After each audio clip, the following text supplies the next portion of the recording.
बिस्मिल्लाहिर्रहमानिर्रहीम अस्सलाम वालेकुम। हमारे चैनल को लाइक और सब्सक्राइब करें ताकि आप हमारी तमाम नई वीडियोस को देख सकें। तो ये देखें जनाब, आपको एक थाली के ऊपर गार्निशिंग होती हुई नज़र आ रही होगी, प्याज की, अदरक की, हरी मिर्चों की, पुदीने की, उसके बाद थोड़े से डाले लेमन। तो आप परेशान हो रहे होंगे कि जी ये आज कौन सी वीडियो ले आए। जी जनाब, तो हम आज आपके लिए लेके आए हैं बकरा ईद स्पेशल बीफ हलीम की तरकीब।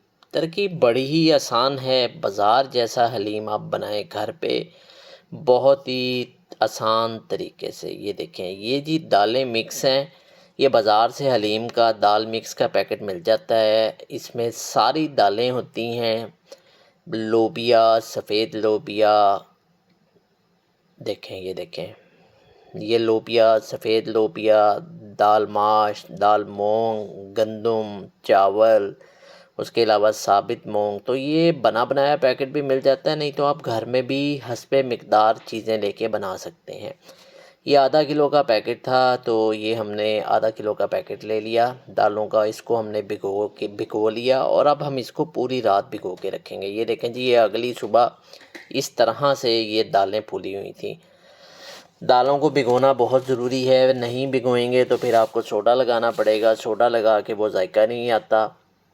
अब हम आते हैं इसकी गोश्त की तैयारी की तरफ। एक अदद प्याज ले लें आप, उसको इस तरह से नॉर्मल जैसे आप काटते हैं उस तरह से काट लें। एक अदद आप ले लें टमाटर लेके उसकी भी उस तरह से कटाई कर लें जैसी आप ग्रेवी बनाने के लिए करते हैं जनाब।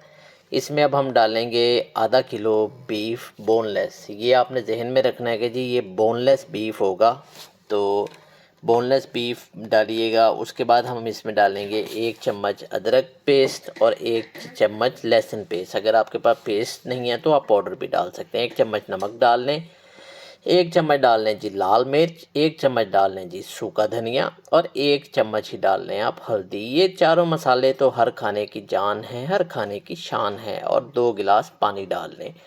लालास किचन आपके लिए जनाब बड़ी मज़ेदार और आसान किस्म की तरकीब लेके आता है। ये भी ईद स्पेशल है। गोश्त तो हर घर में होगा, दालें भी मुयस्सर होंगी, तो आप जनाब घर में हलीम बनाएं, दावत पे बनाएं, वैसे घर वालों को बना के खिलाएं। अब हमने इसको लगा लेना है जी कुकर, प्रेशर कुकर में रख के हम इसको, जो खतून खाना होती हैं, खाना पकाती हैं, उनको पता होता है कि कितनी देर के लिए इसको प्रेशर लगाना है ताकि गोश्त जल्दी गल जाए। अगर आप प्रेशर नहीं लगाएंगे तो गोश्त गलाने में काफ़ी टाइम लगता है। ये देखें, चेक कर लें जी कि गोश्त गल गया। अभी गोश्त सख्त लग रहा है। हमने इसमें गोश्त जो गलाना है तो गोश्त को थोड़ा सा नरम रखना है, क्योंकि जब हम हलीम में डालेंगे तो हमें गोश्त नरम होना चाहिए। इसमें थोड़ा सा और पानी डाल के हम इसको दोबारा से 5 से 7 मिनट के लिए स्टीम लगाते हैं। लेकिन ये ध्यान रखिएगा कि अंदर पानी खुश्क होने की वजह से गोश्त नीचे ही ना लग जाए। इसको थोड़ा सा हल्का सा टमाटरों को इस तरह से फेंस लें।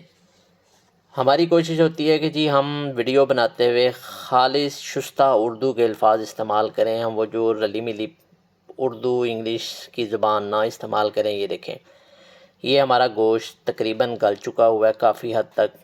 कुछ ये जब हम हलीम में डाल के बनाएंगे तो तब गल जाएगा। अब इस तरह से इसको थोड़ा सा डोई से चम्मच से लेके इसको हल्का हल्का सा बारीक कर लें, दबा लें, ताकि ये हमारे लिए आगे आसानी हो। ये देखें जनाब, ये हमारा बीफ बन के तैयार हो चुका है। अब हम उसी कुकर के अंदर दालों को प्रेशर लगाएंगे। देखें जी, वैसे तो अगर हम इसके असल तरकीब की तरफ जाएं वो तो पूरा एक दिन लगता है कि पूरा मुकम्मल तौर पे दालों को घोटा लगता रहे, हल्की आंच पे पकती रहें। लेकिन क्योंकि आजकल इतने बड़े हमें चैलेंज दरपेश हैं कि एक तो गैस मुयस्सर नहीं होती मुसलसल, तो बार बार गैस की बंदिश भी एक मसला बनती है। देखें, दालों को हमने हल्का सा कुकर लगा लिया प्रेशर, जिसके बाद ये हमारा दालें तकरीबन नरम हो चुकी हुई हैं और काफ़ी हद तक हमारी नरम हो गई हैं। ये देखें, ये अब हमने देचकी में डाल के इसको हल्की आंच पे पकने के लिए रख दिया है जी। ये देखें, ये दालें हमारी काफ़ी हद तक नरम हो चुकी हुई हैं।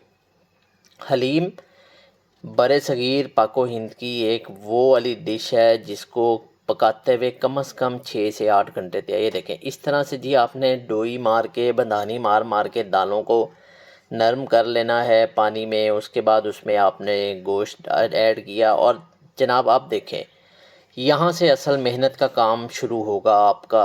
अब आपने इसको लगाना है घोटा।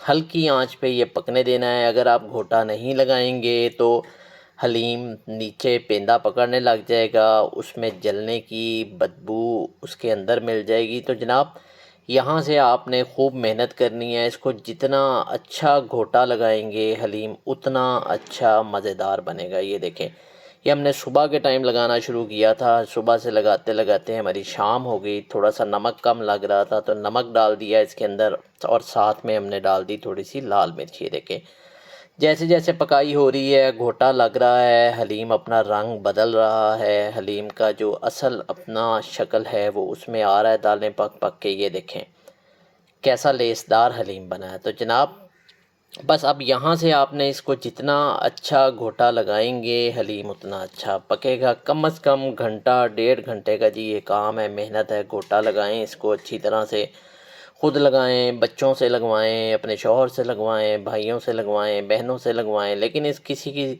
यहाँ पे जनाब एक ड्यूटी लगा दें कि वो इसको घोटा लगाता रहे। ये देखें क्या ही मज़ेदार किस्म की चीज़ बन रही है। तो जनाब आप बताइएगा, गर्मी तो बड़ी शदीद किस्म की पड़ रही थी। ईद शदीद गर्मी में गुजरी, इतनी गर्मी में गुजरी कि इस दफ़ा तो गोश्त खाने को भी दिल नहीं किया, लेकिन अल्लाह पाक ने रहमत की और आज कल में मौसम काफ़ी बेहतर हो गया है। तो अब लोग मज़ेदार सी डिश बनाना शुरू करेंगे। आगे वीकेंड भी है तो हम आपके लिए ले आए हैं जनाब एक स्पेशल बीफ हलीम की। ये कराची, हैदराबाद, लाहौर सारे हलीम भूल जाएंगे आप जनाब जब आप इसको घर पे खाएंगे। ये लालास किचन की स्पेशल आपके लिए तरकीब है, बड़ी ही आसान है। अगरचा इसको कम से कम पकाते हुए 3-4 घंटे लगेंगे। ये देखें, ये हमारी हलीम बन के तैयार हो चुकी हुई है। जो हमने अज्जा बताए थे, जैसे आप मिकदार बढ़ाएंगे तो उस तरह से अज्जा भी बढ़ा सकते हैं। इसके ऊपर आप घी का तड़का लगाएं जैसे कि हमने स्टार्ट में बताया था। और कीप वॉचिंग। अल्लाह हाफिज़।